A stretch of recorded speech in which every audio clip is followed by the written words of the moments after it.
आणि आणखी एक धक्कादायक बातमी इंदापूरमधून।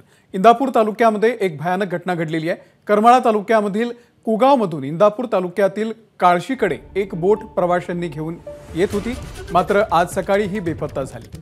ही बोट अखेर आता सापडलेली आहे। जवळपास 35 फूट खोल पाण्यामध्ये ही बोट सापडलेली आहे। यातील बोटीतील 6 प्रवासी दगावल्याची भीती व्यक्त केली जाते। या बोटीमध्ये 7 प्रवासी होते, यापैकी एक प्रवासी हा पोहून पाण्यातून बाहेर आल्याने त्याचा जीव वाचलाय। त्यानंतर या बोटीचा शोध घेणं आता सध्या सुरू आहे।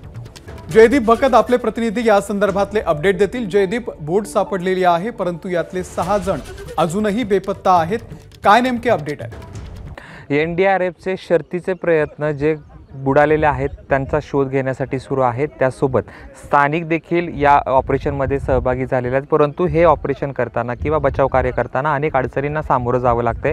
त्याचं कारण आहे की उजनीची पाणी पातळी कमी झालेली आहे, धरण मायनसमध्ये आहे आणि मोठ्या प्रमाणात गढूळ पाणी जे आहे ते पाणी झाल्यामुळं अनेक अडचणी बचाव कार्य करताना येत आहेत। खरं तर यामागची काल संध्याकाळी 6 वाजता सोलापूर जिल्ह्यातल्या कुगाववरून प्रवासी जे बोटीच्या किंवा लॉन्चच्या माध्यमातून अलीकडे येत होते इंदापूरमधल्या काळाशी गावामध्ये, परंतु वाऱ्याचा जोर इतका होता की ती बोट पलटली। बोट पलटल्यानंतर एक प्रवासी जो आहे तो पोहत बाहेर आला, तो देखील गाळात रुतलेला होता। खरं तर जे प्रवासी बाहेर आले होते ते पोलीस दलात अधिकारी आहेत आणि त्यानंतर स्थानिकांनी गाळातून त्यांना बाहेर काढलं आणि त्यानंतर जी आहे ती घटना संपूर्ण प्रशासनाला कळली।